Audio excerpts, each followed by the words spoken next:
എല്ലാവർക്കും നമസ്കാരം. സൗന്ദര്യലഹരി പഠനം 40-ാം ദിവസം. ഓം ശ്രീ മഹാദേവിയേ നമ. ശ്രീ മഹാത്രിപുരസുന്ദരിയേ നമ. ഓം ആദിപരാശക്തിയേ നമ. സൗന്ദര്യലഹരി ശ്ലോകം 40. തടിത്വന്തം ശക്തിയ തിമിരപരിപന്തിസ്ഫുരണയാ സ്ഫുരൻ നാനാരത്നാഭരണ പരിണതേന്ദ്രധനുഷം തവ ശ്യാമം മേഘം കമപി മണിപൂരൈകശരണം നിഷേവേ വർഷന്തം ഹരമിഹിരതപ്തം ത്രിഭുവനം. തടിത്വന്തം ശക്തിയാ തിമിരപരിപന്തിസ്ഫുരണയാ സ്ഫുരൻ നാനാരത്നാഭരണ പരിണതേന്ദ്രധനുഷം തവ ശ്യാമം മേഘം കമപി മണിപൂരൈകശരണം നിഷേവേ വർഷന്തം ഹരമിഹിരതപ്തം ത്രിഭുവനം.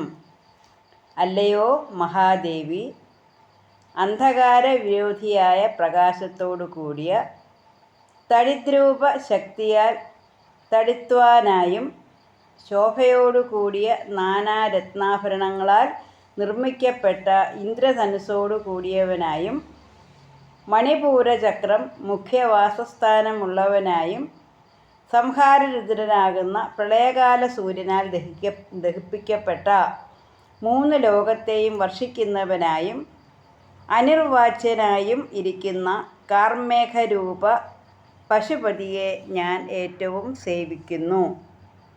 ഇവിടെ ആ രുദ്രൻ്റെ കാര്യമാണ് പറയുന്നത്, പരമശിവൻ്റെ കാര്യമാണ് പറയുന്നത്.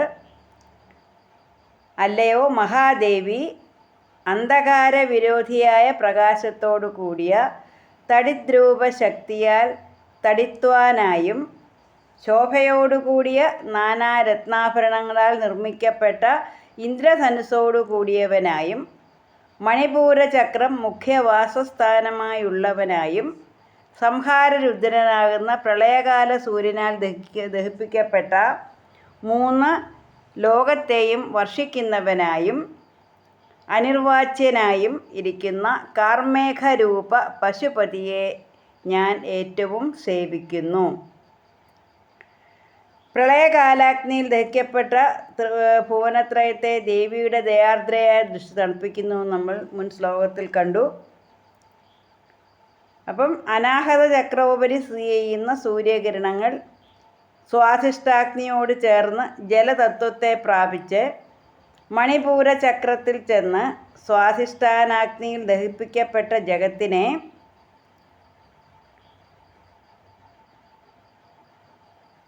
ആ ജലതത്വത്തെ ഉൽപ്പാദിപ്പിക്കുന്ന ശിവശക്തി സ്വരൂപത്തെയാണ് ഇതിൽ വർണ്ണിക്കുന്നത്.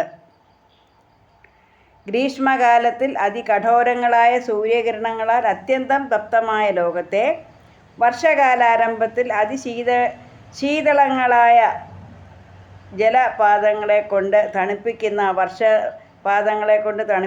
വർഷകാല മേഘം വിദ്യോതമാനങ്ങളും അന്ധകാരവിരോധികളുമായ മിന്നൽ കൊടികളോടും മനോഹര കാന്തിയോടും ചേർന്ന ഇന്ദ്രധനുസ്സോടും കൂടി എങ്ങനെ ശോഭിക്കുമോ അതുപോലെ നിന്തിരുവടിയുടെ മണിപൂരചക്രത്തിൽ മുഖ്യമായി സ്ഥിതി ചെയ്ത് അന്ധതാമിശ്രത്തെ ദൂരീകരിക്കുന്ന മഹാപ്രകാശത്തോടുകൂടി വിളങ്ങുന്നതും നാനാരത്നാഭരണ കാന്തിപുഞ്ചത്താൽ ഇന്ദ്രചാപ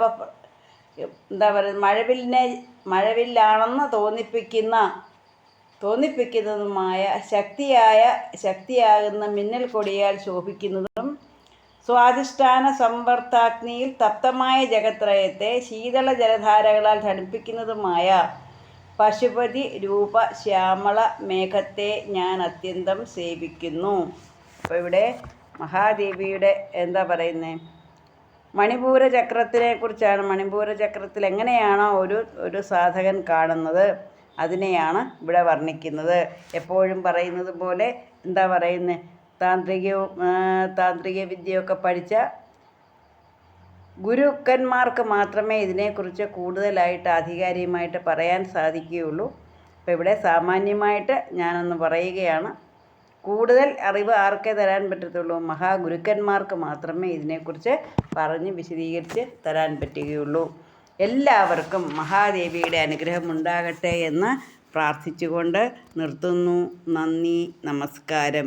അപ്പം ദേവിയുടെയും എന്താ പറഞ്ഞത്, ശിവശക്തി മേളനം കൊണ്ട് ഒരു സാധകനുണ്ടാകുന്ന എന്താ പറയുന്നത്, ആ ബ്രഹ്മാനന്ദത്തെക്കുറിച്ചാണ്. ആനന്ദമാണ് ശിവശക്തി മേളനത്തിൽ സമ്പൂർണമായ ആനന്ദം, മോക്ഷപ്രാപ്തി ഒക്കെ വരുന്നത് എപ്പോഴാണ്?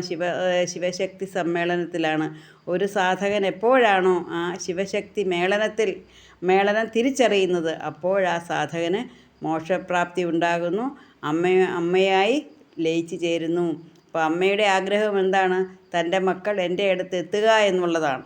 അങ്ങനെ ഓരോ ചക്രങ്ങൾ കടന്ന് ഒരു സാധകന് ഈ പറഞ്ഞ മോക്ഷപ്രാപ്തിയിൽ എത്താൻ സാധിക്കും.